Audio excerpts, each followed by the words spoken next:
Hello, everyone. Welcome to another edition of Chargers Chat. We have a special guest this week. This week, we're going to be talking about nursing.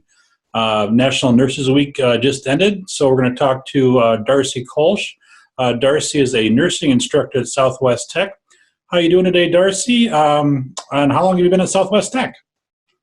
I'm doing well, and I am just finishing my 12th year at Southwest Tech. And what got you into the nursing profession? What drew your interest, Darci?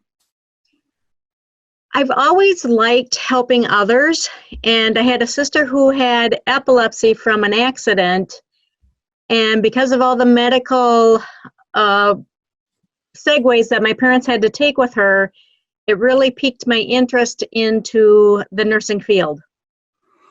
Sure. What do you like about it? You've been in it, I would imagine, a few years, Darci. What do you still like about it now?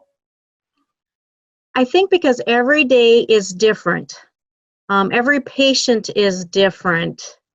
And it's just giving information and just knowing that I can make a difference with someone's life. Sure, absolutely. Can we talk a little bit about your background? Where did you go to school, and what did you do after your schooling, Darci? Sure. I went to Northeast Iowa Community College in Kilmer, Iowa. I was actively involved as president of first year and second year nurses. I was also involved in the HOSA part of, which is Health Occupation Students of America. And I competed both statewide and nationally for NICC. After I graduated from college, I went on to work in a rural hospital. And in that hospital for a few years, I worked in all departments, med-surg, ER, OB. That's what I like most about these small rural hospitals is the diversity. And I keep my skills up all the time. After that, I went to long-term care, and actually long-term care is probably one of my passions because I started out as a just regular floor nurse up to a charge nurse and worked my way all the way up to director of nursing. And from there, when I became a director of nursing and did that for a time, that's when my passion grew to teach and to share my knowledge with future nurses. And that's what brought me to Southwest Tech. That's awesome. That kind of leads me into the next question, Darci. What do you enjoy so much about teaching? I imagine it's seeing the students grow and that sort of thing, but what do you enjoy about it, these years later? I think the most that I enjoy is when our alumni reach back out to me and say, how I made a difference, and the nursing program at Southwest Tech made a difference for them and helped them on their career paths. And just giving some, the joy coming back from the students and just saying that we really, truly made a difference.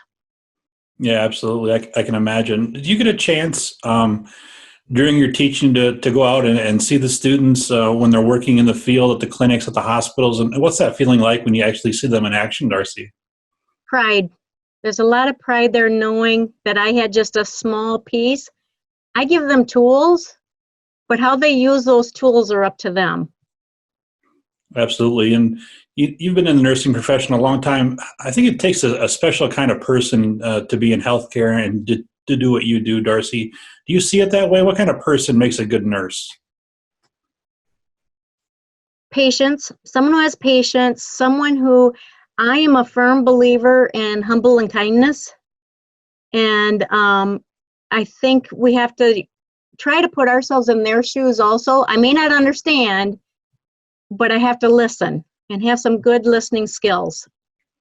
Sure, absolutely. And of course, we can't get away from this discussion without talking about the current times. And what's it been like for you as an instructor at Southwest Tech in the nursing program, talking to these students about real life and real issues going on, Darci? It has its challenges, but it's also letting the students know that this is real. This is what they'll face. Don't be afraid to speak up. You should never be afraid to speak up when it relates to healthcare. It's definitely been challenging going from a face-to-face clinical to a simulation lab where everything's done over a computer. And but it also, in the same token, you see growth from students too, because now they have to critically think, and they can think it out safely before harming a patient. So it's had its perks about going this way as well, because then they truly have to think. Sure, absolutely. And I understand, speaking of COVID-19, you're on a COVID-19 task force. Is that right, Darci, in Iowa? Can you tell me about that? And what's that involve? Well, we have weekly meetings every Friday for an hour. There's about 13 to 14 of us throughout the state of Iowa. We deal specifically with COVID-19 issues. We've put a letter in the Des Moines Register. We've written a letter to the governor about keeping safe distances, you know, just being very proactive and recommending, the hand washing. I also, as part of this task force, we're on a nurse-to-nurse call line, and every Sunday I take call, and that's from 5 in the morning to about 1 in the afternoon. And it's for any nurse in Iowa can actually call in, and it's just a talk. It's not to give them any advice. It's just to listen to them, to let them know we're here, to let them know another nurse does care. It's definitely been a very interesting ride with this group, but it's definitely one that I'm very proud to be a part of. Sure, absolutely. Can you speak at all to the types of things that you've heard from the nurses there in Iowa? What types of things have they told you, Darci? They're scared. They're fearful of retaliation if they say anything, whistleblowing as far as proper equipment not having enough. They're exhausted, and they're overwhelmed.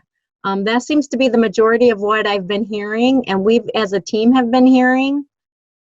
And unfortunately, there's, it's just listening and giving them some type of techniques to help them either relax, deep breathe, find something positive that they're doing, and try to stay away from the negativity. Sure, absolutely. I know it's difficult, during these strange times. Do you take any of those experiences, the things that you hear from those nurses, and take it back to the classroom and kind of share that with your students? Darci, do you have conversations about maybe mental health and what the nurses are going through these days? I do. I do with our clinicals. Now in the fall, when I teach a class, I'm actually going to bring part of this task force and part of the information that we've gained through the semester, the latter part of this semester, into the fall teaching, and bring them up to real life situations and have discussions about it and activities about it. And so it's definitely going to be a educational piece to add and to supplement with our program. And can I ask you, Darci, how are you doing with all this, listening to all the nurses in Iowa? How are you feeling with all this going on?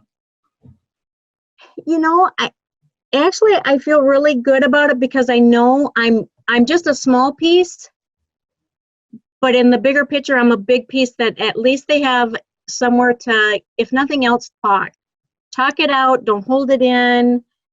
I feel really good about that, even though it sounds like sometimes it's Debbie Downers, but they feel better when they're done and off the phone with us. And that to me makes all the difference in the world, is at least give them a little bit of sunshine for that brief moment. Sure, absolutely. And going back to your teaching here this semester, how have things changed as far as, in the classroom, face to face? How would you have to change that, going from lab work to all online? How did that go, Darci? And what did you have to do exactly? I did not teach a class in the spring. Mine's all fall, so I was lucky in that regard. However, I've done it before. But switching from a face-to-face clinical with actual real-life patients to a simulation, It is tough. It's difficult. But I do have to say that we've had a few of our textbook people who give us products that have reached out and have helped us with the simulations and have offered amazing discounts for our students. And I really can't say enough about some of those. And for the future, we'll really be looking at those and thinking about those and thinking those down the road, because their help with the simulation has really moved mountains.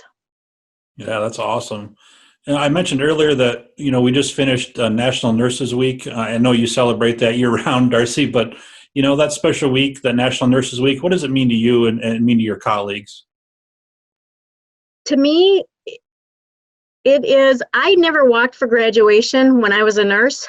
However, I always was pinned because I feel pinning is you're now being inducted into a prestige profession.